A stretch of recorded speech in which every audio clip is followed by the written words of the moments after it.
within the first hour, we can have about 80% of trauma deaths within this first hour. Now, this is because of significant injuries, such as injuries which are not sustainable with life, such as decapitations, significant deceleration injuries where there is rupture of the aorta and other major blood vessels, and a lot of these patients will die at scene. We then sometimes will see a slightly lower distribution of deaths in patients dying a few hours later, again from bleeds that may have not been picked up or other traumatic injuries from the initial mechanism. And then we can see a smaller proportion of deaths in the coming weeks and days, usually as a consequence of issues related to the injury, sometimes infections or overwhelming sepsis or blood loss. So the rapid trauma care and appropriate triage really has the greatest impact on our patients, particularly in the early setting. So it's really important that there is a coordinated response to actually assessing and managing patients who have sustained trauma.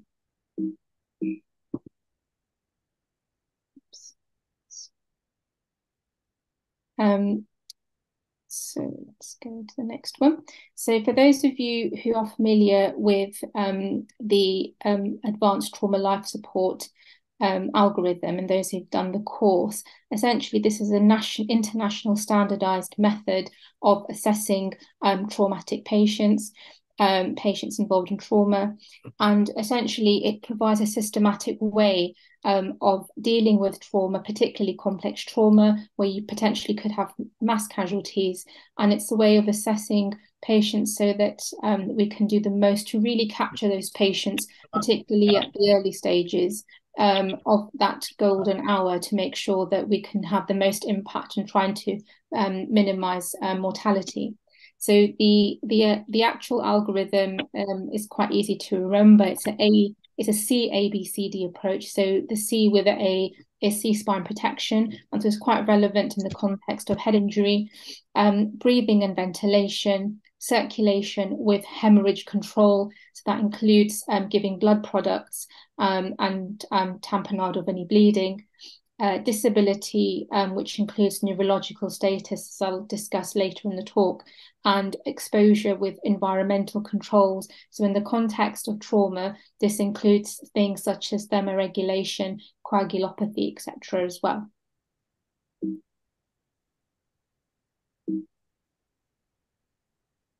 So when we talk about the primary survey in trauma, this includes the initial CABCD assessment together with some adjuncts in the primary survey. And these can include a number of things, and that depends rather where you work on. But at the moment, we would quite reasonably expect to have the following, such as a method of monitoring cardiac activity, either through 3-lead ECG or more invasive monitoring, access to blood pressure monitoring and pulse, capnography if available, and also other methods such as IV access, getting blood gases, and a way of assessing urinary output. The ATLS guidelines does mention things such as catheterization and etc. But in practice, that's not something that's routinely done in current UK clinical practice. So to explain how the trauma network system works in the UK, particularly in London, we have established a hub and spoke mechanism of managing major trauma. So there are designated major trauma centres in the UK, and these trauma centres will admit patients from local major trauma units where more advanced interventions can be offered, which might not be available locally. So the smaller hospitals will feed into these larger tertiary referral centres with expertise in managing major trauma. Quite often they will have access to trauma theatres, trauma surgeon, and also interventional radiology to really try to minimise the impact of sustained major trauma, but also to ensure that patients get the best possible clinical outcomes. And there's lots of evidence and data to show that the trauma system network has actually improved survivorship from major trauma in the UK. The fact that everything is centralized means that also there is a wealth of data available, and a lot of this data is harnessed and used by the trauma network and trauma audit and research network called TARN, which generates a lot of the data around trauma in the UK, particularly in London. So when we talk about the trauma team, we have designated trauma team members. In most situations, this will include an emergency medicine clinician. It can be somebody relatively junior, but somebody who's experienced in running a trauma call and who will have situational oversight over the trauma itself and the running of the team, which can include multiple team members from different specialties. More often than not, airway assistance will be provided either by an anaesthetist or an ITU physician. A trauma call should also have a general surgeon and orthopedic surgeon to give their expertise, nursing capabilities, access to urgent radiography services, and the trauma team leader can also be any one of these members as well. So this is a typical setup of a trauma team in the UK. As you can see, there's often a flurry of activity. It can be quite a noisy and chaotic scene, and that's why it's really important for the person who's standing at the foot of the bed to have situational oversight on how the team and the trauma itself is being led.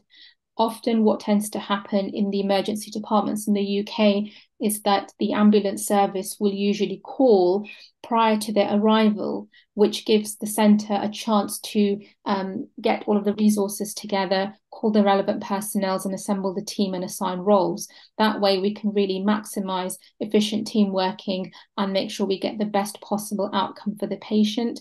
The ambulance service may also call ahead with information about what's happened, what type of trauma it is, and demographics about the patient, and what treatments have already been given. So really we can have the access to everything that's needed at the time to really try to maximise the chances of survival and eventual discharge from hospital. What you can also see in this picture is that a lot of the members are wearing leaded aprons, again, so that if you need to do bedside x-rays, that just minimises the disruption to the running of the trauma call. But more often not, particularly in larger trauma centres, you can actually have direct access to pan CT scans, so whole body CT scans with very minimal delay, and urgent CT reporting as well. So when we talk about equipment, particularly in relation to managing head injuries and associated C-spine injuries, we have most departments will have access to these bits of equipment that are shown on the screen. Often we will have patients being brought in by the ambulance service who would have had various equipment or adjuncts added to them in order to stabilise the patient for the journey to hospital. So the images showing the orange sort of blocks, they're essentially blocks that are placed either side of the patient's head. The circles actually allow direct viewing, usually around the patient's ear, so it's obvious to see if there's any hemotympanum or bleeding from the ear, or if there's any CFS leakage from the ears themselves.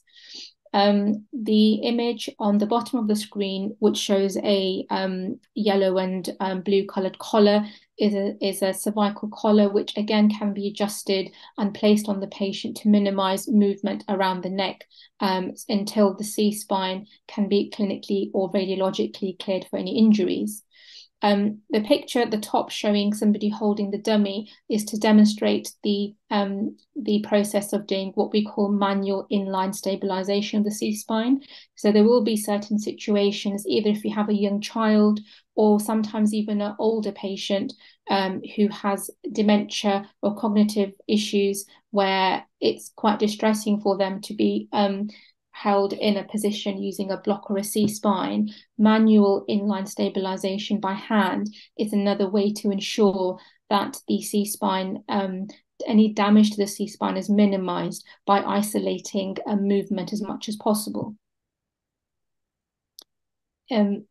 as part of any assessment of your patient with major trauma, airway is an important consideration. Most departments will have access to basic airway adjuncts, including access to bag, mask, valve ventilation if the patient requires that, or giving oxygen via a Hudson mask or a non-rebreathe bag, as one of the pictures demonstrates.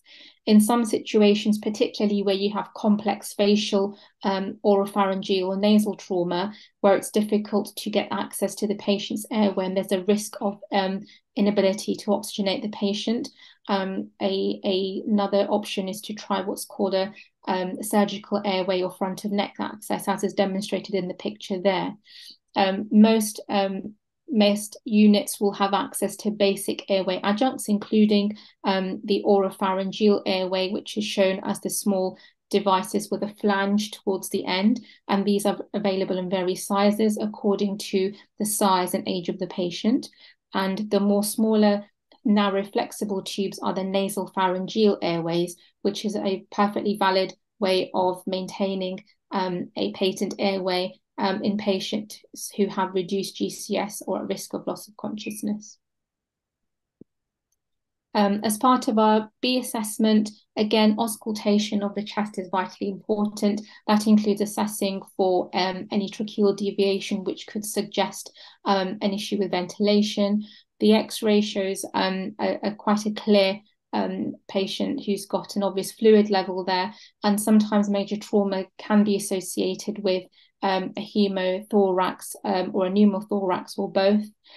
Part of the trauma setup should include access and expertise to insert chest drains, cardiac thoracostomies as life-saving interventions until more definitive care can be available through a cardiothoracic surgeon if indicated. And part of our C assessment includes IV access, actually monitoring the patient's blood pressure, pulse, and cap refill, access to blood products. So most trauma units will have access to O negative blood, either that's kept in the department itself or will be available from operating theatres. In some pre-hospital services, they will be able to have access to blood products such as the HEMS hospital helicopter service if that's needed, and also other blood products like fresh frozen plasma. There's been a new update to the NICE guidelines for major trauma and head injury, which now includes that we offer patients tranexamic acid as a life-saving intervention to minimize potential issues related to traumatic brain injury, and I'll go through that a bit later in the presentation as well. So when we talk about the disability assessment, the main components of this are assessing the pupils for reflex and also the pupil size, as that can potentially point to a lateralizing brain injury. And it's also important to actually document a GCS, which needs to be reviewed at each point the patient is reassessed with a suspected head injury, so that if there is any change in the patient's GCS, that can prompt further intervention or imaging if needed. Generally speaking, if a patient has a GCS of 8 or below, that would indicate a severe injury and warrants a prompt assessment. And GCS should also always be assessed prior to any intervention where the patient will be sedated or given intubation. So it's important to document that as well. So when we talk about the latter part of your ATLS assessment, we talk about the secondary survey. And essentially, this is where any other injuries are assessed, such as any smaller bony injuries. We reevaluate the patient, we optimize their status, and in some cases, if they require definitive surgical treatment or interventional radiological management, which is not available at the treating site, then the patient has to be stabilized for transfer. This might include transfer of patients who are intubated and being ventilated, and they will need the appropriate anesthetic escort to minimize any potential risks associated with the transfer process itself. So now we're going to talk a bit more about head injuries, which are the focus of today's talk. And what we'll do is we'll go through some of the updates and the NICE guidance and talk about the types of head injury, and we'll finish with a short presentation of a case as well. So traumatic brain injury is essentially defined as any alteration in brain function or other evidence of brain pathology, usually caused by an external force. As I've mentioned earlier, head injuries are a major cause of death and disability in people aged up to the age of 40 in the UK. Most people with a head injury generally recover without needing to go to hospital or specialist interventions. However, there is a proportion of patients that are quite injured by the trauma mechanism and end up having long-term disability or actually even die from the associated trauma to the brain or other injuries. There is an increasing proportion of people who are presenting over 65 with head injuries, as I mentioned, from relatively lower impact mechanisms such as falls from standing.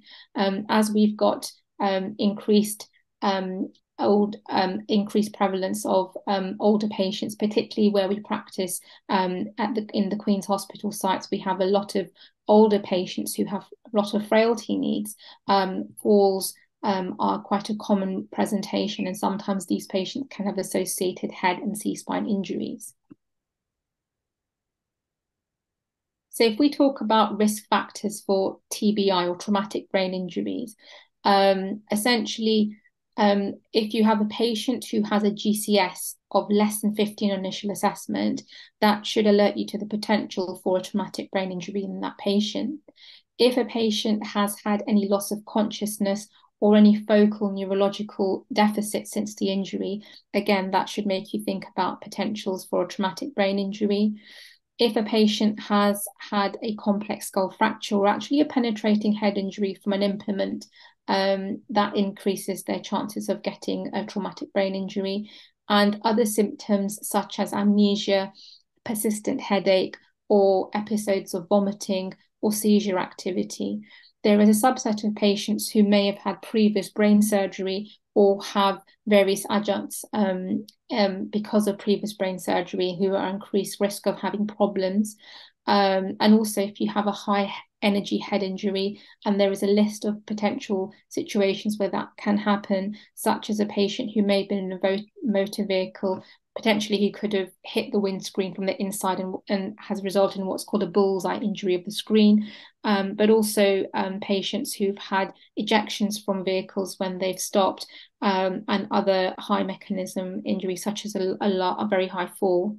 Any patients who's got a history of a bleeding disorder, a clotting disorder, or who's on anticoagulants or antiplatelet agents is also at increased risk. And any patient who's potentially intoxicated would also be at increased risk because they're less likely to have protective mechanisms when they injure or fall themselves. So we have a number of different types of traumatic brain injury, and apologies for the wordiness of the slide, but essentially we can split them up into 6 different components. Obvious ones are things like skull fractures, usually where there's a contact force. The patient may or may not have brief loss of consciousness, and you end up getting blunt force from an object. You can get very small depressions because of a localized force, such as a hammer, or you can have a basal skull fracture, which is what BOS stands for, where you've got severe blunt trauma to the forehead or the occiput. You can have epidural hematomas, which are usually from a middle meningeal artery tear, can be associated with a skull fracture, and they tend to be more temporal or parietal, but can also occur in the frontal or occipital regions as well. Cerebral contusions are essentially more of a heterogeneous lesion, and they can be associated with hemorrhage in the brain, edema, and also necrosis of brain tissue. Sometimes these injuries may evolve over time, so the initial CT might be normal and subsequent injury might show these changes, which is why it's very important to reassess patients, particularly with regard to the GCS as their pathology evolves. Subdural hematomas can occur where there is tearing of bridging veins, and there you see a larger hematoma spread over the cortical surface of the brain. And you can also get subarachnoid hematomas, which generally don't produce a hematoma itself or a mass effect, but because there is blood in the brain, and that can cause irritation and post-traumatic vasospasm, which can be a problem as well. And then finally, we can see a type of brain injury called diffuse axonal injury, where you end up getting a distinct change between the grey and white matter seen on imaging. And usually it's because of a type of mechanism of injury and can result in significant disability in the patient. So if we think about primary traumatic brain injury, it's important that we have a systematic way of approaching it. It's important to consider the time of injury to make sure timely intervention is given. Thinking about the mechanism, as the mechanism can often dictate the pattern of injury that's sustained, and thinking about how the brain tissue can be affected either through compression, tension, or shearing. And I think it's also worth giving a consideration to how this might affect the patient in terms of the actual cellular and tissue injury, because you get significant blood-brain barrier disruption. It can actually affect the blood flow and autoregulation. You get inflammation in the brain. That's why we see patients presenting with changes in their GCS as well. So just to talk about the secondary injury in a bit more detail, this diagram shows how from a primary injury, we actually progress to a secondary injury, which is mediated by the release of cytokines and hemorrhage and disruption of the blood-brain barrier. This leads to oxidative stress, localized inflammation, and eventually we will see loss of neurological function, cognitive decline, and this can lead to chronic disability, which is why it's really, really important when we see the head injured patient to actually treat the primary injury, but also take protective measures to ensure that secondary injuries is minimized as much as possible. So we talked a bit about tranexamic acid, and this is now part of the new NICE guidelines in the UK. So for those of you who aren't aware, NICE is essentially an organisation which produces a number of guidelines for clinical interventions and also for products and medications and interventions. And one of the newest additions has been the NICE head injury guideline, which was updated in May of this year.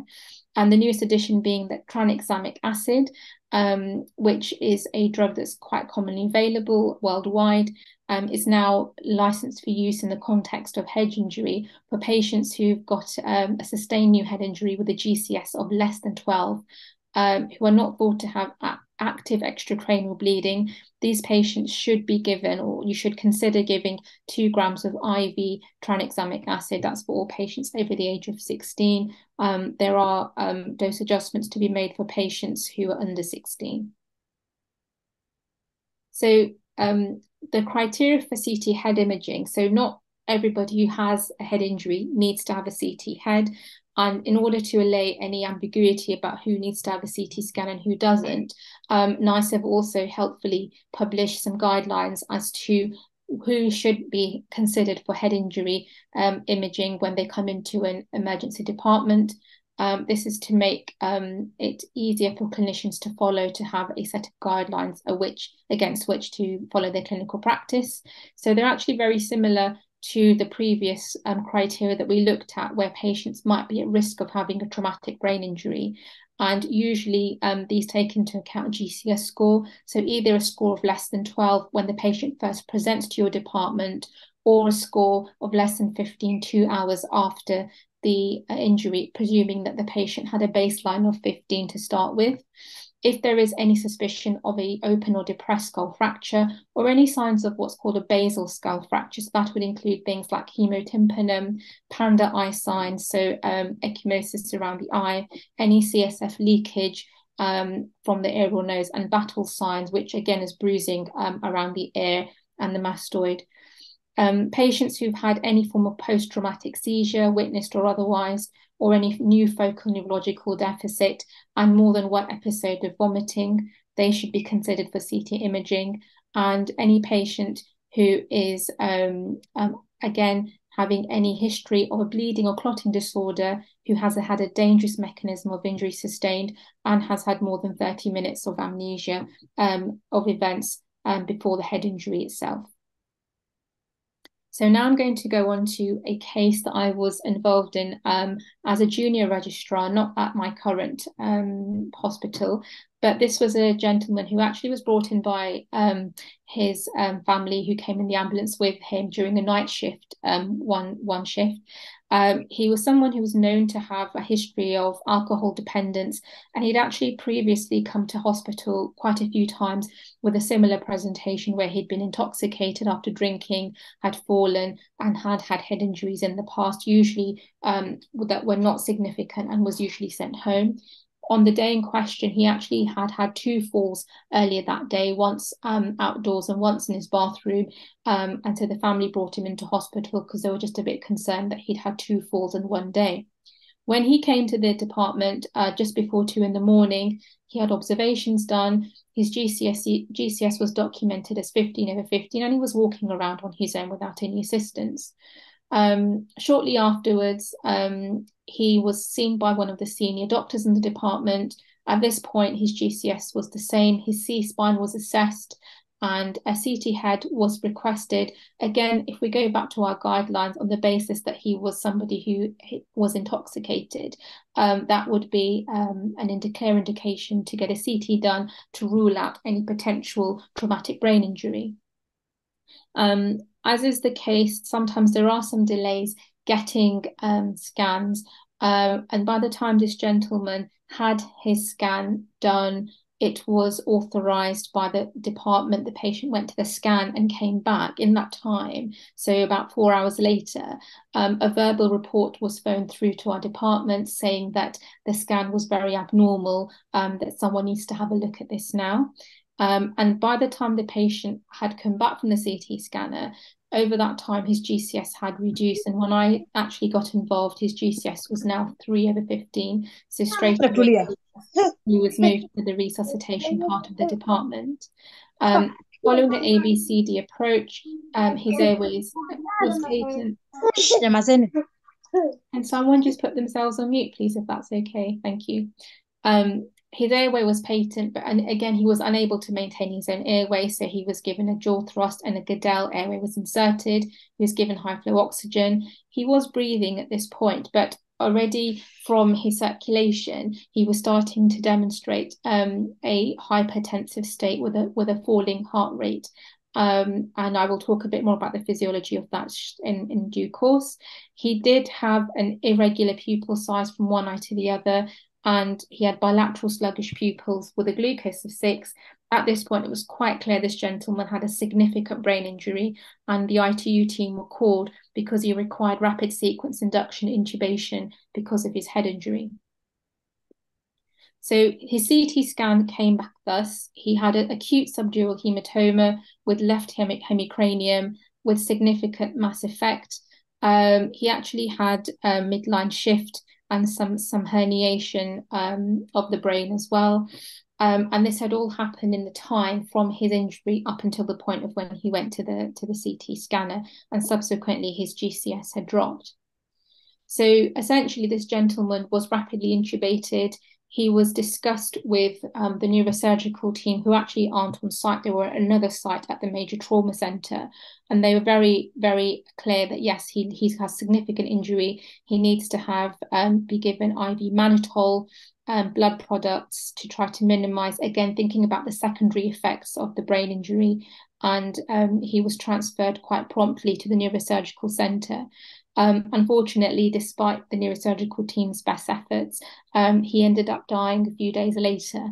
And this was somebody, again, who came into a department with a GCS of 15, and over that time subsequently deteriorated, despite clinicians following the guidelines. And it illustrates the point of how significant and disabling head injury can be. So generally speaking, what's the prognosis? Again, it depends on the severity of the head injury itself. The more the severe the head injury, the more worse the prognosis. And depending on what facilities are available, Predictors of poor prognosis tend to be if you have a high-grade injury, if the patient is of older age or has significant frailty and has other comorbidities as well. If you have a large volume of blood on the CT or any associated seizures, cerebral edema or complications, these can also worsen the prognosis as well.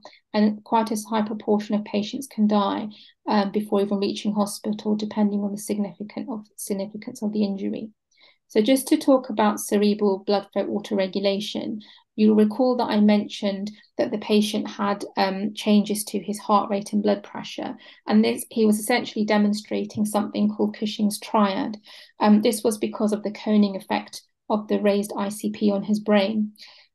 So as he was becoming progressively more unwell, he was dropping his GCS as his brain was herniating.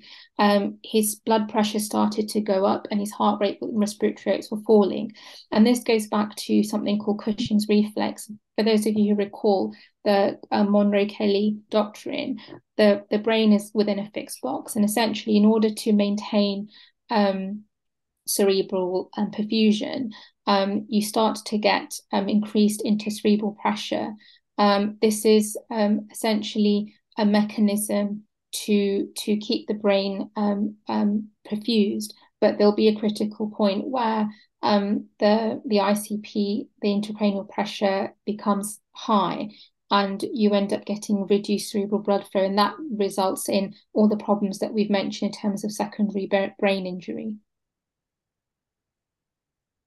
So what are the physiological targets in traumatic brain injury? So we have this concept of neuroprotective measures when it comes to traumatic brain injury, even other conditions like subarachnoid hemorrhage. So anywhere where there is a potential serious and sudden pathology in the brain, we try to ensure that we maintain what we call neuroprotective measures to minimize secondary brain injury.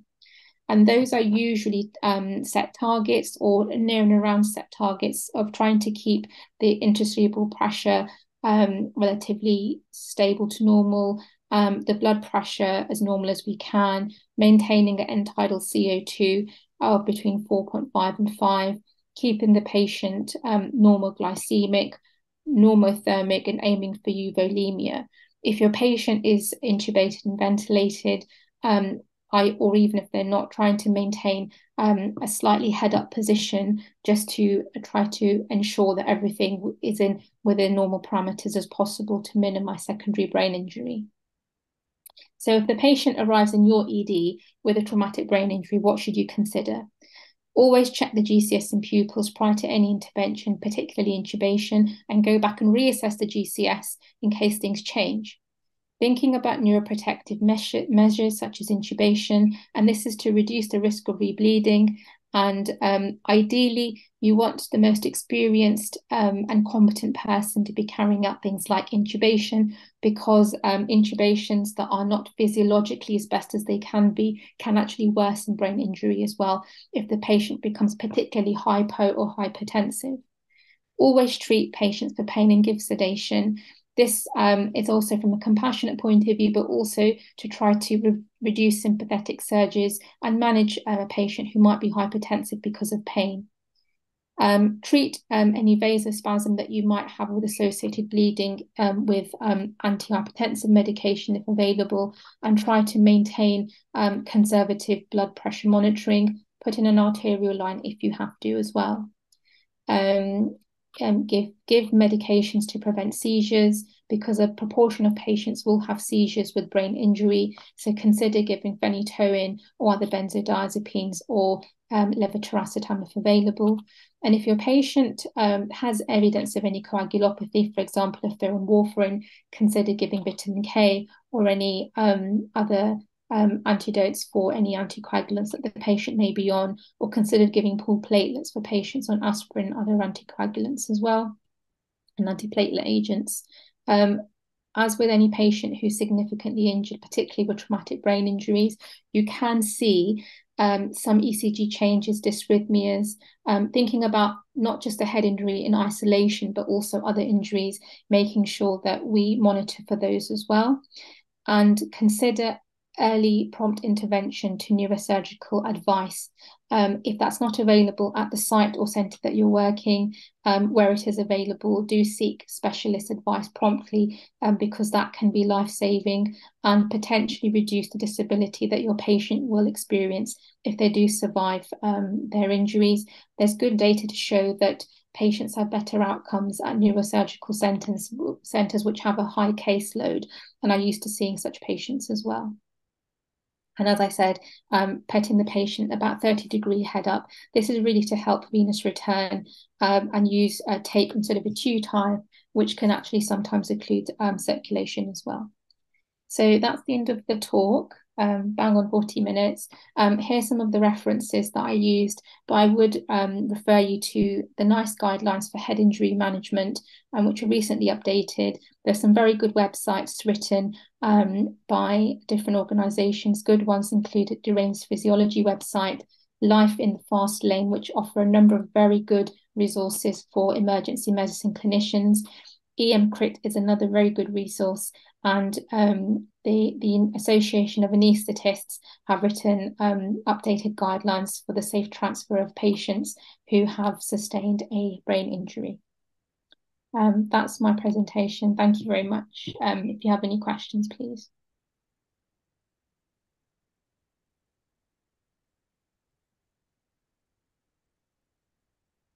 Manpreet, that's great.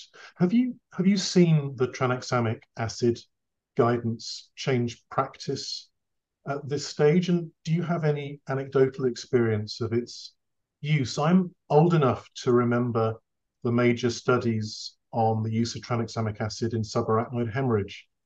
In terms of the brain, the traumatic brain injury that is sustained by patients who have a major subarachnoid hemorrhage, which you can envisage as being like the brain suddenly being thumped by the systolic blood pressure in a way that it might, in traumatic brain injury, be thumped by an impact. So that the model of brain injury is fairly similar. There are differences, but there's a similarity. And tranexamic acid, when we used it, was really effective at reducing rebleed from aneurysms, as you'd expect, but it did the most horrible things to the incidence of delayed ischemic injury to the brain. And we had patients who stroked out in a way on tranexamic acid that you wouldn't expect.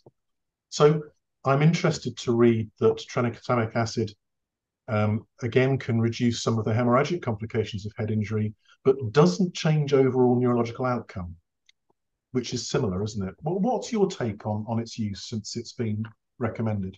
I mean, I've certainly been aware of it being used in a trial trial methodology. When I was at the Royal London, they were still using it then on a trial basis. I'm not, I mean, Dr. Postma might know better. I'm not aware whether we've updated our own guidelines in BHRUT to reflect giving tranexamic acid or not. I'm not sure if that's the case. Dr. Postma, you've got your hand up as well. No, thanks, John. I think that's a very, very important question. Just to say, I used to work in Africa. I'm from Africa, from South Africa, so I kind of know a little bit about what the situation is like in most African hospitals. When we talk about tranexamic acid, I mean, we're part of the CRASH 4 trial at the moment, which is using of tranexamic acid in elderly people, and that's not an anticoagulant. And we're comparing that with placebo. It's a double-blind placebo-controlled trial. And CRASH 2 showed a little bit of evidence that it worked fairly good for head injury. But recently, as recently as this year, we've had a publication by an Australian team called the PATCH trial. And the PATCH trial is, unfortunately, for the tranexamic acid side of things, proved that tranexamic acid is not great for head injury, as John has already mentioned. So I think it's going to be a while before that evidence will be incorporated into current practice guidelines in the UK. But anecdotally, I can agree with John. I don't think if you really use a lot of tranexamic acid versus not using it, that it makes a major difference. I certainly can't give you any anecdotal evidence of what happens to the patients weeks or months afterwards. But what patch trial basically proved is that the 28-day survivability and morbidity is exactly the same as the placebo group. And then the further on, when you look at the 6 months survivability, it's really no difference. I mean, there's no more survivability with the tranexamic group. And they didn't really elaborate much in terms of side effects. So these side effects that you were mentioning, John, I don't think there was major incidents like that in the trial, so they didn't have to stop the trial. But I'm sure if you read some of the small print, there was 1 or 2 cases, and where they had kind of unexpected thromboembolism. So that's what I can say from that perspective. I think just to comment on Manpreet's lecture, that was very good. I think it's very concise, and everything pretty much has been covered, and that's necessary to be covered. I think the only main difference, and I might speak under correction, I know there's quite a lot of people on this meeting, but my experience from working in Africa, and I started my career in emergency medicine there, is that the trauma team that Manpreet has shown that is kind of a dream over there.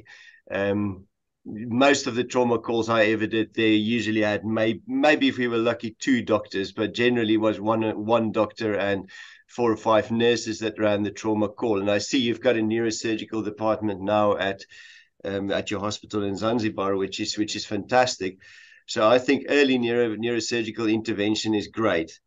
And then, yeah, I think from my perspective, I just also wanted to mention a few pitfalls that I have come across, in particular to do with intoxication. And I'm not sure what the alcohol use is like in Zanzibar. I'm sure it's not as bad as it was in South Africa, but we certainly at the end of the month had copious amounts of people getting really, really drunk and ending up with head injuries, mostly due to interpersonal violence. And those patients in particular are the ones that trick you up in the emergency department. So you do the ABC, everything perfect, as Manpreet has pointed out, and then 2 hours later the patient is still drunk because they've had so much to drink. It's going to take them 6 to 7 hours to be sober. So do you do a CT scan on this patient or not? Then you get the patient where the intoxication is not so clear. Is it alcohol? Is it something else? Is it an underlying condition? But the patient starts behaving combative. They just not cooperative. And I think from that perspective, a good approach to take is to take early control of patients. As Manpreet said, is you want to protect that brain from damaging or from getting any further secondary damage. And any type of activity like fighting or screaming or getting seriously upset, combative, is going to increase your intracranial pressure. It's going to increase your cerebral oxygen requirement, and that will be bad for your brain injury. So better to take control of those people, make them sleep, intubate them early on, and get the neurosurgery team to do their interventions if necessary. And I think that's pretty much what maybe John can maybe elaborate a little bit about in particular the use of mannitol and hypertonic saline. Because I know we were part of a hypertonic saline trial in South Africa, and we had to stop it halfway through because of the bad effects it had on the patients outside their brains, like dehydration. And I think mannitol falls in that similar group. But anyway, thank you for giving me a chance to speak. I'm being prompted offline to allow this conversation to move on, Naz, if that's okay, so that we can hear from our colleagues in Africa. They've worked out a case as well, I think, which I'm anticipating might give a very different impression on all of us about how we manage head injury. Over to you, Dr. Mark.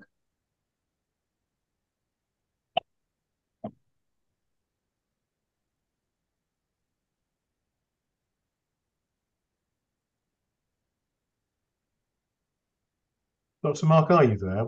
We can see a slide for you, but we can't hear you at this point.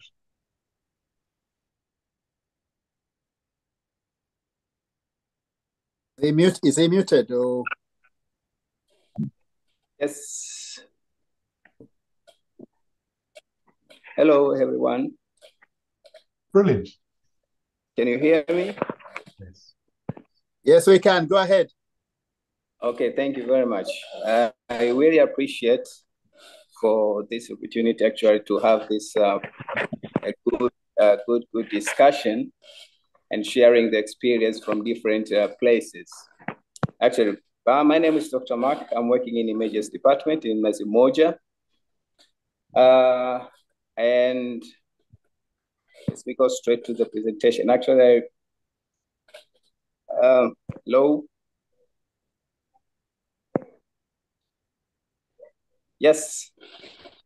So my presentation, I'm going to have an introduction and guest presentation specifically because my fellow Dr. Mante has been explaining a lot of about the pathophysiology, about mechanism of action. So I will go straight on the introduction parts and case presentation on how we manage this kind of cases, actually, which when they happen here in Zanzibar specifically. So next slide will be how it goes. Okay, so I would prefer to start to understand our setting, especially in Nazimoja. Actually, Nazimoja is the highest level of referral in this island, which including Unguja and Pemba, with multidisciplinary departments, actually including surgical department and medical department, and also including emergency and ICU. Ideally, emergency department in our setting is like an entrance. So if you want to access all kind of other departments, I mean like other specialties, everyone should come through emergency departments. Next slide will be. So in emergency department, actually we have different structure, and we can show you how the patient flow is like.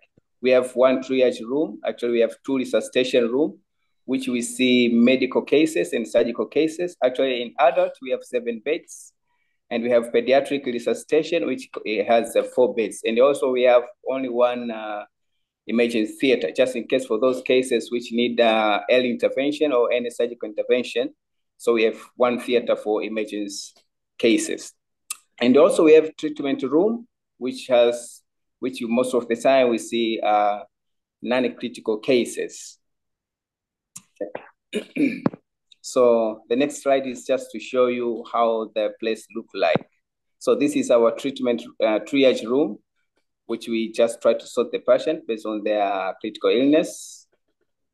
And then the next slide will be this is our ambulance bay, where most of the time the referral case which came with an ambulance, they get through that place. And then the next slide is our adult resuscitation. This is our adult resuscitation. We have 7 beds, as I said before. And then the next one will be the pediatric resuscitation with the 4 beds. And then next one this is our emergency theater, which we operate most of the cases that need urgent intervention. Surgical intervention. Yes. The next slide is still the same. This is one of the picture that has been taken in emergency theater when they perform surgery. Next. So this is also a treatment room where we see non-critical patients. Since our department receiving different cases from different places, some of them are just cold cases and some are critical cases. So most of the non-critical cases, we see them through treatment room. Next slide. So ideally, for the past 3 months, we try to extract the data. We have managed to see 30,000. 30,000 and 3,050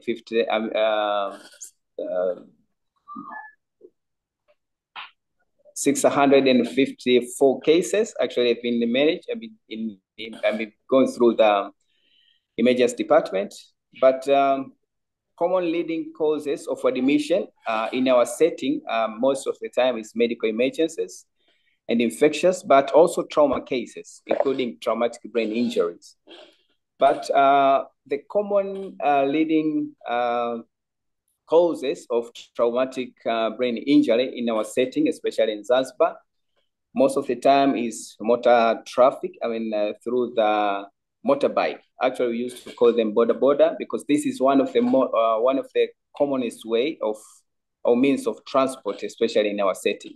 But also pedestrian, most of the time, knocked by either border or a car, and also fall from height. Those are the most common causes of injury in our setting. Sometimes we get car crash, but not so often compared to motorbike or pedestrian fall from height. From May to September, we got around 394 cases, from mild to severe cases. But 12 out of these, they came as a floating dead. By the time they come, they already been dead. Okay.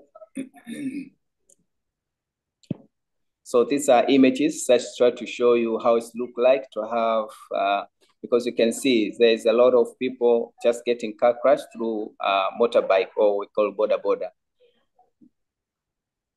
Next. This is the guy tried to climb the tree. Actually, because of the activities that have been performed here actually in Zanzibar. So most of the activities like farming and everything, that's why most of the time they come falling from height, and especially from trees like coconut tree or something like that. Next. Anyway, as we know, in diagnosing traumatic brain injury, one of the cornerstones, as my colleague have said, is to consider to do brain CT scan. But in our setting or in our SOP, we adopted Canadian criteria for doing a CT scan. Okay, so we have, I think my colleague also explained a lot, but in Canadian, I think we have high risk people. That, for example, someone come with a Glasgow Coma scale, which has been dropped for almost 2 hours, suspicion of opening or depressive fracture. So all of these are used as a criteria for having a CT scan, especially in our setting.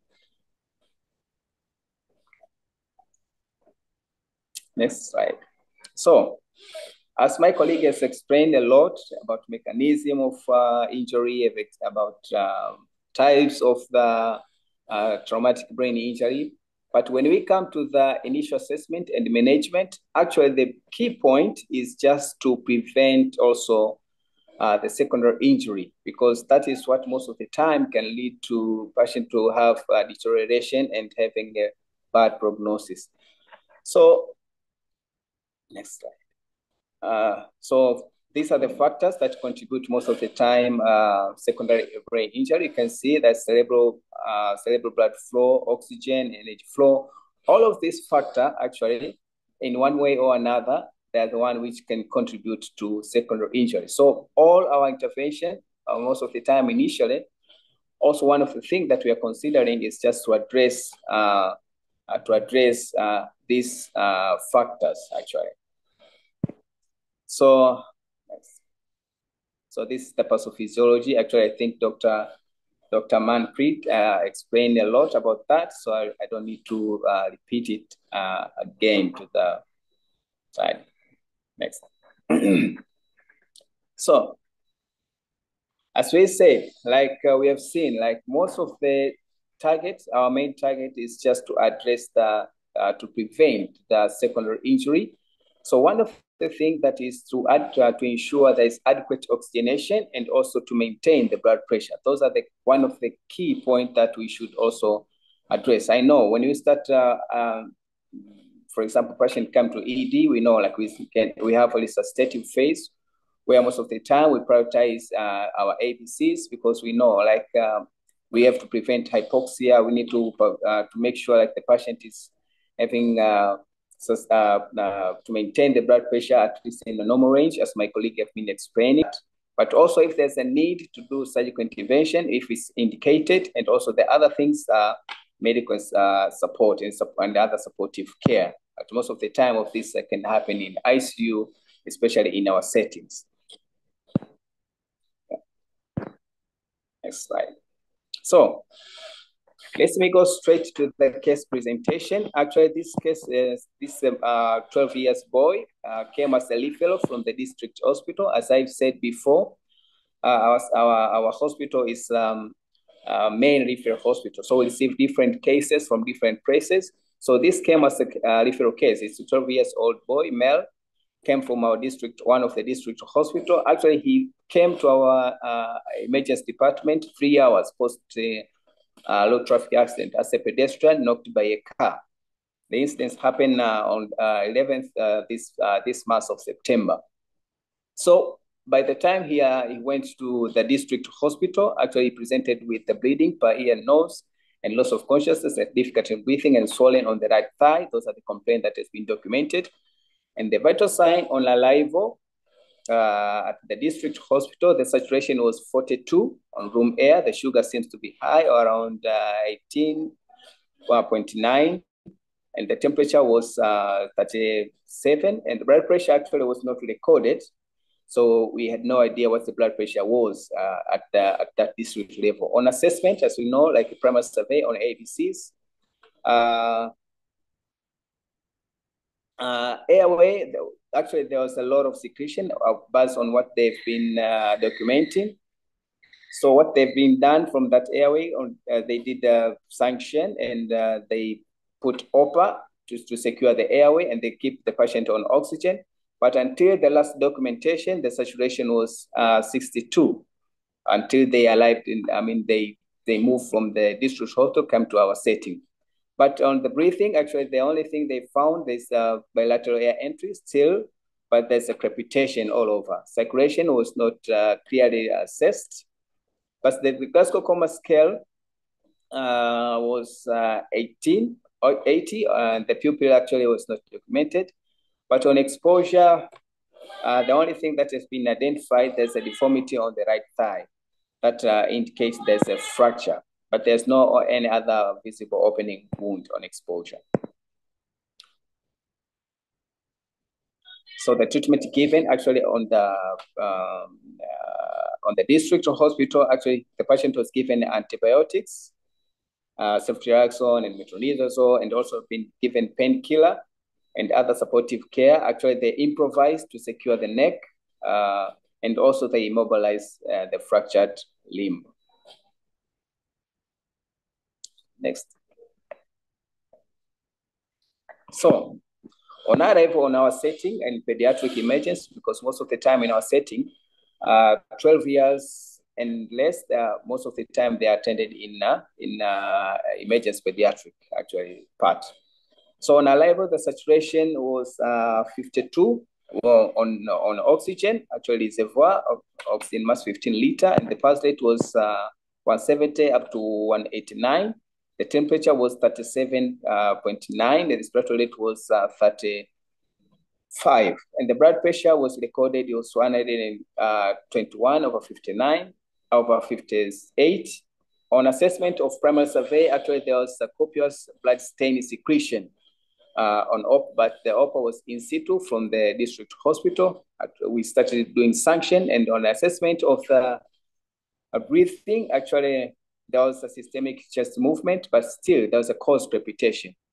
But on perfusion, on assessment of circulation, there's warm extremities, capillary filling seems to be fine, less than 2 seconds, but there's they already secured they already put the line from the district hospital. But on assessment of disability, diseases was 4, but there's an equally active pupils.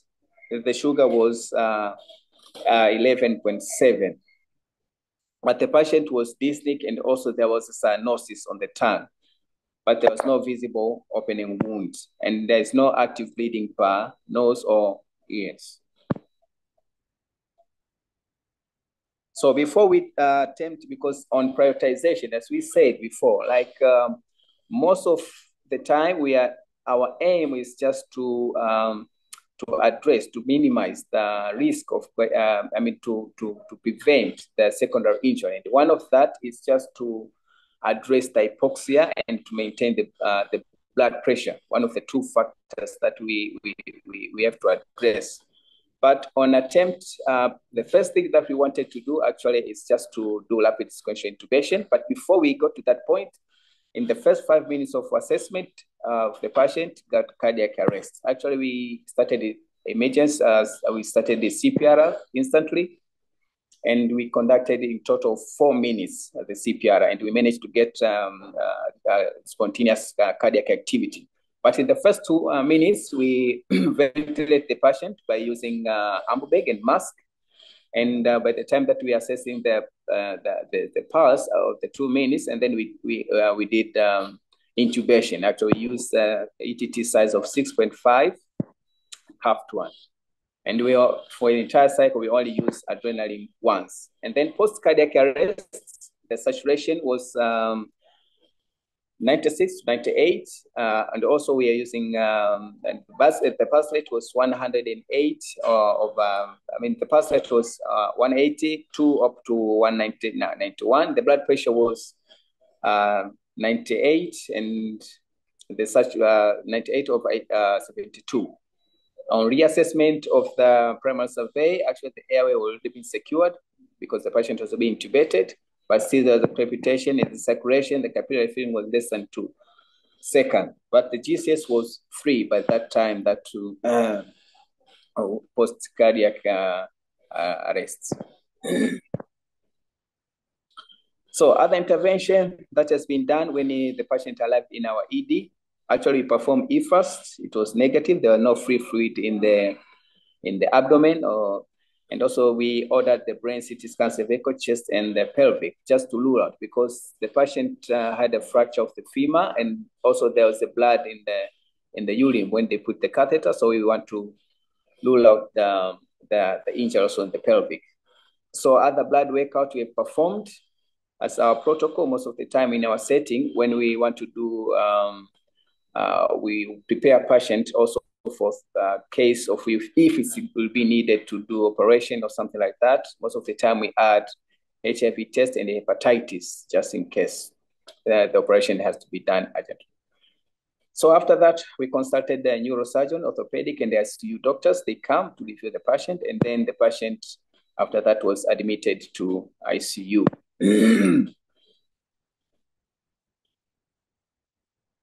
So this is the report. Actually, the brain CT scan, the only thing that has been seen, there's intraventricular hemorrhage.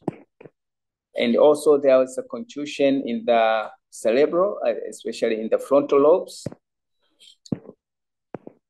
And also in the chest CT, the only thing that has been found is pulmonary contusion and edema. And also there is a clavicle fracture that has been picked up from the chest CT. So he's a polytrauma patient actually. And also there's nothing visible on the pelvic except there's a fracture actually in the right femur distal part. Actually, these are the rest of the blood workout results. There's slightly mild hypocholinemia, and also there lies a little bit of the creatinine. Next.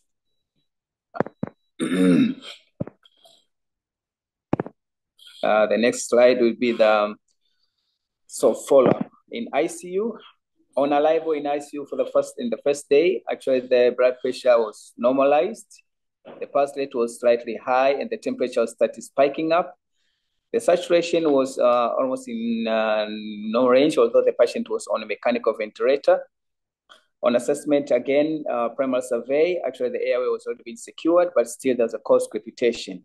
And disability, the patient was on sedation, but the pupils were still reactive to right bilaterally. And the patient was kept on sedation of propofol, and then was kept on mannitol and other supportive care, including antibiotics and skin traction for the case of the fracture. So In total, this patient stayed in ICU for 4 days, actually before he passed away. But the last review, and they did a control CT scan. Actually, what has been observed is a diffuse axonal injury, and also there's a significant brain edema and intraventricular hemorrhage. But based on assessment and what is being documented and the neurosurgical, they say like they cannot, there is no surgical intervention that can be done for this kind of patient. So still the blood pressure seems to normalize, but the vital seems to be okay. But the intervention that has been kept on for this patient, they change because the patient still have fever and sign of sepsis still. So they just started also hypertonic saline, and also some fluid has been kept being given. And also other supportive care like feeding and monitoring the vital sign. But around 2030, actually the death was certified. So based on this case, possibly maybe the causes of death has been can be a brain death secondary maybe to severe edema and also maybe sepsis. The possibility that could be the possible cause of this death. And so we have seen the gap from this case actually from the beginning. The first thing actually, this patient, there was no clear documentation actually about what time, because also time is matter a lot from the point of injury until the point where they access the hospital and the intervention to start immediately. So there's no clear time, like at what time this patient get an accident. But on our from the time that he has get to the hospital for the first hand in the district hospital until they came to our setting, it's almost 3 hours has been in the district hospitals. So, but also we can see in this case that what has been missed, actually there's a prolongation of hypoxia. Actually, we've seen the last saturation that has been documented in, it was 62% until he arrived. And then when he arrived in our setting, it was almost 52. So there's also prolongation of the hypoxia. Since we have seen that one of the common cause of factors that can lead to secondary hypoxia, secondary brain injury is hypoxia, prolonging hypoxia. So the possible solution actually, we have seen from the gaps, actually the knowledge and experience exchange program, like what we are doing now in this platform, actually to share the experience and how we manage this case. I think it's a good platform just to hold all of these things to see the difference and then to see and then to learn from other places too, how they manage this kind of cases. But also just to have continuous training. As we know, like in our setting, actually currently, our government try to bring the services near the community by building different hospitals in different districts. It's a good thing, but I think it's a good idea just to keep to start and to keep continuous training for the doctors and nurses, especially in trauma cases. We can see like there's this case is supposed to be intubated immediately from the district hospital, but sometimes that might be challenges on how to do the technique and how to do this kind of things. That I think one of the things we should also think is to have continuous training for the nurses and doctors. And also possible to initiate something like paramedics, actually, because most of the time from the experience, most of these cases, they once from the incidents up to the point where they go to the hospital, most of the time they are using private cars or maybe whoever just get to help the patient from the incidents. So I think it's good thing that we think to initiate something like paramedics just to help in one way or another, just to bring patients to the hospitals from the first hand.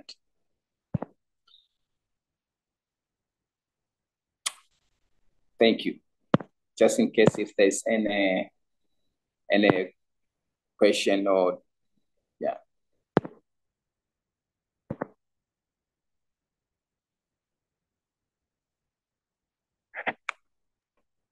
Okay, I think John has left. So Gideon, who's the other person who is coding?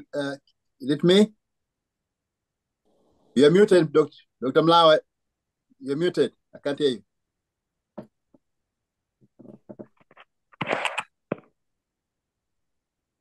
Hello?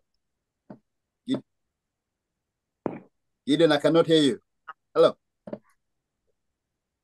Anyway, thank you very much, Dr. Mark. That was a very good presentation, and even though the ending wasn't a very happy ending, but I think and it highlights the challenges that we face in our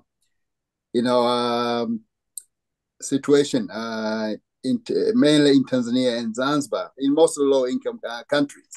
So I think if there are any questions to Mark or to the panel, I know Dr. Manpreet C here as well. So please, the floor is open. I can see Dr. Amur. Here, if you can contribute something from your end, please. So it's great to see you here. Please, Dr. Amur.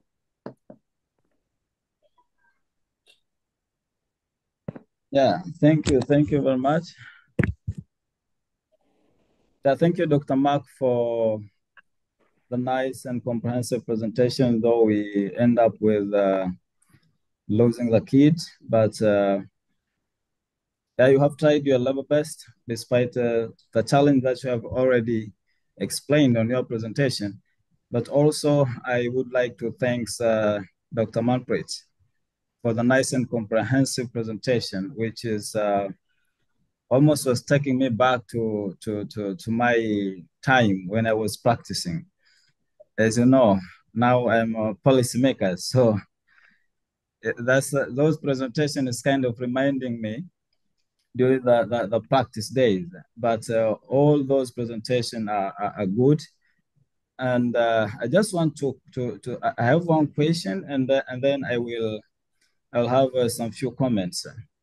So regarding the utilization of hypertonic solutions such as mannitol in a trauma patients,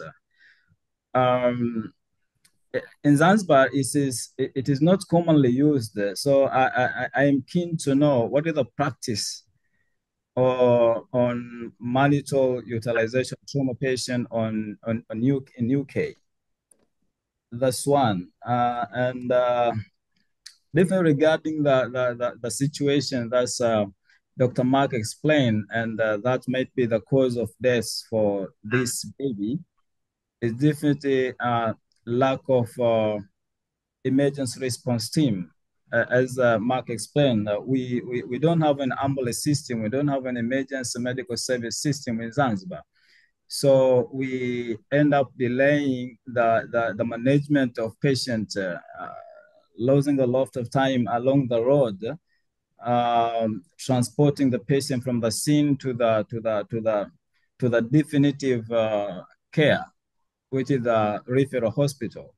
So this is a main gap that I think we can see in this relation that we have established. How can we cooperate and establish the emergency response team in Zanzibar so that we prevent most of the death that can be avoidable by the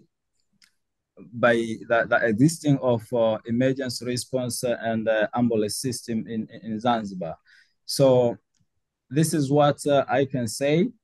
And definitely the case presented by Dr. Mark if it could be managed as early as possible, definitely we could talk about the different story right now. But definitely we lost because of delay of managing in the right time the kid. So end up of complication as has been explained, and we lost the kid. So another comment to Dr. Mark, if it could be nice if we could see the image of the CT brain of the kid rather than see the interpretation from the radiologist. So my recommendation is the next time we can find out the image and present it so that the participant can see, and definitely it might have more educative rather than just say the interpretation of the radiographer. So thank you very much. Let me take it back to you, and then I will come back again. Okay, thank you. Guido, can you stop sharing your screen now, please? Thank you. Okay, Dr. Manpreet. Hello. Hi. So in answer to the question about mannitol versus hypertonic saline, I think it's usually, my understanding is it's more of a temporizing measure for cerebral edema, and particularly in situations where, because in some centres in the UK, we don't all have access to neurosurgery at that site. So patients may need transfer, so it might act as a temporizing measure. For example, on local a major trauma centre, which is the Royal London Hospital, most patients who come in with a traumatic brain injury can get up to a neurosurgical theatre within the matter of, minutes, certainly less than an hour. And normally we would go by the guidance of the neurosurgical colleague. I have given hypertonic saline and mannitol before, but usually under the guidance of the neurosurgical team. I don't know if anybody wants to elaborate on that, but in answer to the second part of the question about the essentially the infrastructure for trauma, I think what's really helped trauma outcomes, particularly in the UK, particularly in London, is the establishment of the trauma networks. So the paramedic services are they're very independent services, so they are very highly skilled individuals who essentially are if they follow a certain triage tool. So if a patient has significant injuries which meet certain criteria in terms of mechanism, in terms of injuries, then ambulances our paramedics are able to go past a local hospital and go directly to the major trauma centre if certain criteria are met, because that ensures the patient gets the most timely and most appropriate intervention that could be life-saving or reduce disability. So if, for example, a local hospital is not able to offer cardiothoracic intervention, neurosurgical intervention, trauma surgeons, and if certain criteria are met, the ambulance service can directly take that patient to the major trauma centre without having to go to the local hospital. The other thing that also sets trauma networks apart in London is the hospital emergency medical service, so the helicopter service called HEMS, which they have in other areas in the UK, but essentially the service also offers fast response cars, which can also bring clinicians with expertise to the patient at the roadside. So there have been many situations where life-saving interventions, such as thoracostomies, have been carried out at the roadside, where the clinicians have been brought to the scene of the accident until the patient is stabilized, and then they're transferred to the hospital. And in some cases, there's been notable cases where patients have had thoracotomies carried out and have come back to the hospital after they've survived without the doctors, and have had life-saving interventions carried out in a timely manner.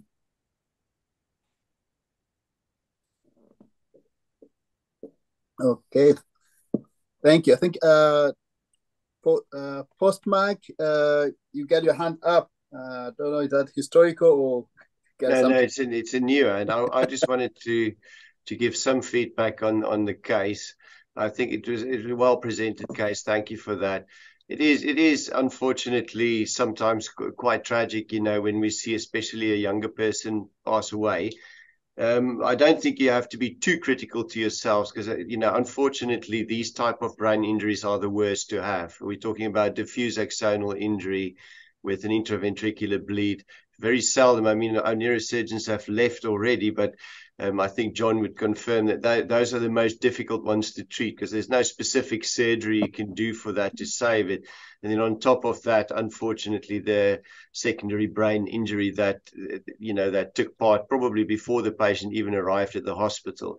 I think generally speaking, if we look at a trauma patient and especially a head injury patient, once they get a cardiac arrest, and this certainly not so much in the UK, but in South Africa, we did not even attempt CPR on those patients because their outcome is just so poor. I mean, if you add that insult onto the injury, there's almost no way that they can survive it. So when you presented it, I think I wasn't surprised at all that the patient didn't make it through the journey in ITU. I'm not sure, though, that if we even treated that patient very early, that would have changed the outcome very much. Those people has a very high mortality with that level of injury, especially if the GCS is very low at the beginning of injury. So if we look at a severe head injury with GCS of 8 or less, they have a very poor outcome anyway. So that was just the only thing I had to say. And I think I agree with Manpreet. The mannitol question it really is just a time buying option. And especially in a place where you don't have neurosurgery, that can buy you a few hours. That doesn't really change the outcome overall. And if you use it within the right, shall I say, indications and use it with proper fluid hydration, blood if the patient needs blood, it's very safe to use. But what often happens is you get an inexperienced person and the patient has got shock because they ruptured a spleen, and then you give them mannitol, and by the time they reach the hospital, they'll be in a state of severe shock and with less cerebral perfusion. And the final point I wanted to make is just in terms of training. I'm pretty sure that there's more nurses running these peripheral clinics and peripheral hospitals than there are doctors. I'm sure there might be doctors as well. I'm not sure. But from our programs we used to run in South Africa was an outreach program, and we went to Ghana with it as well, which is an outreach program that taught nurses ATLS. And it wasn't a formal ATLS because the American surgeons don't like nurses to learn that level of trauma management. But in places where we don't have the resources, the nurses are absolutely excellent. They can manage these patients early.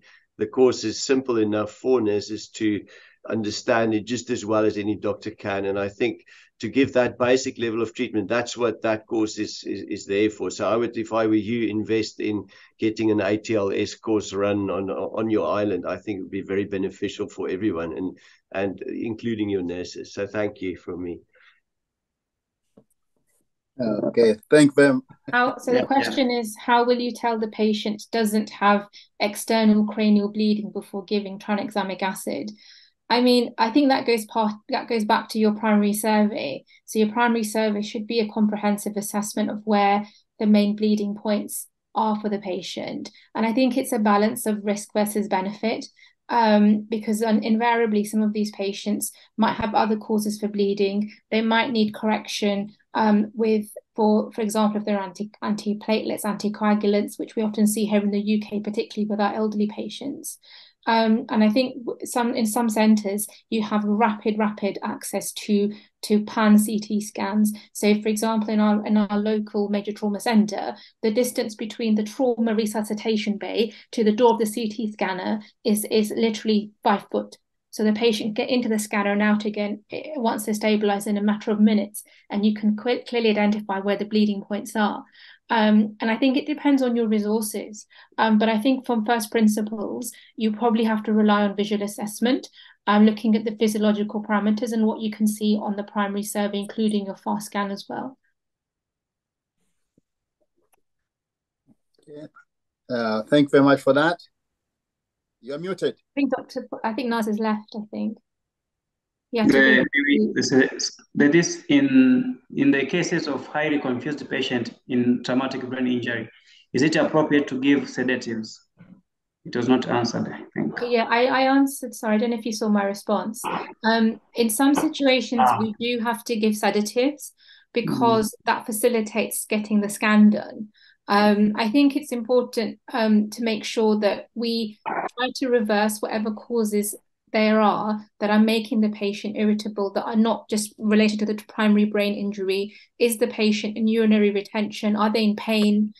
Is there something else that's causing the problem? Making sure the patient's well analgesed, but certainly we do give sedatives to facilitate getting the CT scan. Because remember, especially if you're going for a pan scan, your patient will have to lie on the scanner for quite some time with collars and blocks on, and often these can be elderly patients who have dementia or something like that. So you will need to give sedation in that instance. Yes. Hand. Okay. Oh yes, Aishat. Okay. Okay, Dr. Aishat, please. Can you hear me now? Yes, we can. Okay, so I wanted to clarify about the CT imaging. So we tried to look for the imaging for this case, but sadly it wasn't in the system anymore, hence why we decided to put the report. So I wanted to clarify about that. Otherwise, it was a very good presentation from both sides. And Dr. Manpreet, we learned a lot from you. We can see that, of course, we have different ways of approaching since due to technology and all other things, but Dr. Mark did a very good job. I'll also like to praise him for that.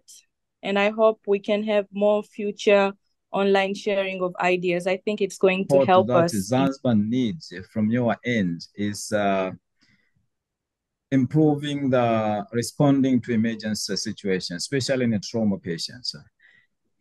I think this is the first priority that we can work on and see how there's a good communication between the scene to the facility level, or from the district hospital to the referral hospitals, or from the primary healthcare facilities to the secondary healthcare facilities up to the referral level. So this is the thing that Zanzibar need to learn as the first things from the UK, from your end. And this will really help to improve and support the life of the trauma cases in Zanzibar. Otherwise, as it is known globally, among the trauma patients is a leading cause of death is a traumatic brain injury. But when the traumatic brain injury is happening in our country, the chance of death is more higher compared to UK, as you know. So definitely because of the lack of the systems, emergency responding system, as Dr. Manfred talked about, the network of trauma cases from the scene to the facilities. So definitely what we need to see, how can we establish paramedics in Zanzibar? And definitely our medical university currently, it doesn't have a program of paramedics. So this is things that we can take seriously and approach the medical university and see how they can establish the paramedics. And we producing the paramedic technicians so that they can utilize the existing ambulance effectively. Because we have ambulances, but they are not utilized to save the life of a trauma patient or to save the life of emergency cases that's happen in the community, that happen in district levels. So I emphasize this. We see how can UK and your side build the capacity for Zanzibar medical doctors, Zanzibar practitioners to respond timely on emergency situation whenever happen. So this is number one. This can fill the gap that is existing between your end and our end on responding on emergency situation. But also Dr. Mark highlighted one thing which is very important regarding the exchange programs. So our doctors, our practitioners, they need to get exposures at your end. Definitely, they will learn more and more and more rather than just staying here in Zanzibar and just seeing the local content always. So our request to the Ministry of Health Zanzibar to expedite this and see how can we establish the exchange program between doctors from Zanzibar to come to the UK, and the skilled personnel, skilled doctor, including residents from the UK, come and visiting Zanzibar referral hospitals and teaching our doctors here around and exchange the ideas. So I think when we start on this situation, we will help Zanzibar and scale up the emergency response and scale up the emergency services in Zanzibar. So this, I just wanted to emphasize this in my position so that we can see while we are moving forward, we need to focus more and more on these two issues. Thank you very much. Thank you. Go ahead, Guatemala. So, sorry, I had problem with the technology this side. But what I want to say, I'm very grateful for the Ministry of Health to attend this meeting, but also I'm very grateful to all the facilitators, John, Postmark, above all the presenters, Dr. Maniprit and Dr. Mark, but most importantly, the people who have attended. All of you have taken your time to attend this meeting. And I think if I go in nutshell, the background of this meeting is following the signing of MOU between the Ministry of Health Zanzibar and our organization, that is BHIUT. And the part of this is collaboration in medical education.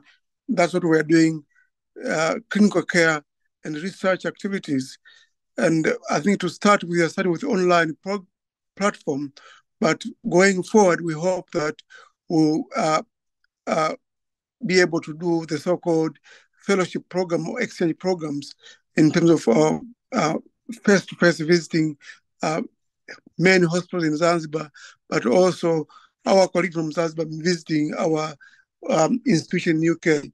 It will be a hybrid type of collaboration, and I'm very grateful that everybody has responded to this very well. And this is just the beginning of our collaboration, but we know that the so-called 1,000-mile journey starts with the first step, and this is the first step. We've done it.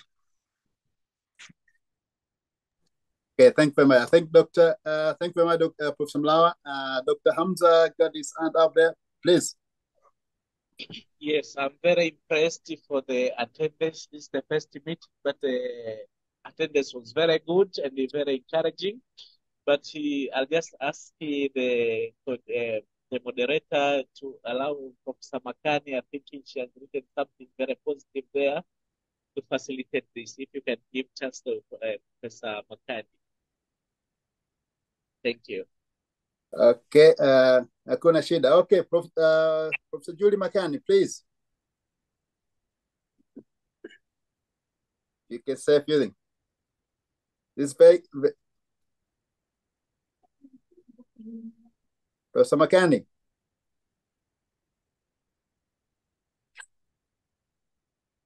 Hi, yes, sorry. Hello. Hey, yeah, go ahead. Oh, I just wanted to thank everyone for this. It's fantastic. I am keen that we also include research into the discussion, and also kind of ensure that the kind of participation of institutions in Zanzibar as led by Dr. Amour, but also in the UK and so Imperial and other institutions to also partner, and then from the perspective of Tanzania, in addition to Zanzibar, explore how we can actively engage other institutions, both academic institutions as well as hospitals. So it would be great if, for instance, we can have a coordinator in emergency medicine in Tanzania who would make sure that information about talks specific about emergency medicine are disseminated within Tanzania and the same in the UK. But thanks very much to all the presenters. It's really, really been fantastic. Okay.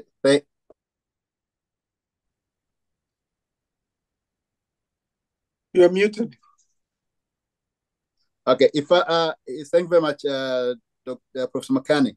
I think time is, we have 10 minutes before we close. So I would like us to go back to Dr. Manpreet for some final words around the trauma. So again, I just wanted to echo what colleagues have said before. I think this has been a fantastic opportunity for colleagues to network, to share learning. And I'm very grateful, along with Dr. Mark, that we've been given this opportunity, and hopefully we can build on that. And I think there's some very valid points made about how both sides can actually benefit and bring learning and teaching to each other. And I take on board points that I think it was Dr. Makani who said about sharing expertise about academia and research as well. I'd like to thank everybody that attended. I'm not an expert on traumatic brain injury, but we can all seek to learn from each other. And I think this has been a really positive meeting today. And of course, we will share our slides, and most likely we'll set up a Dropbox or some way for people to access all the learning from a shared repository where we can put all future presentations and learning resources as well. So thank you. Okay, thank you very much. Dr. Mark, any final words? Yeah, as my colleague has been saying, this is a good start, because I know it's going to be more of this kind of discussion, but it's just the beginning. So to me, I'm so grateful for this platform and this to have this kind of things, because, you know, it's a good thing just to see the other side of the country, you know, how they do things, how they perform things, because at the end of the day, our aim is just to provide the better services to our patients that we are seeing. So yeah, otherwise I would like to thank everyone who has been participating, but I believe that for the coming presentation, I mean, we're gonna have more people just get engaged into this kind of discussion. Thank you. Yeah, it's nice. Thank you very much. Actually, I would like to once again to thank all presenters for the nice presentation. Actually, it was very informative and very, very much educative.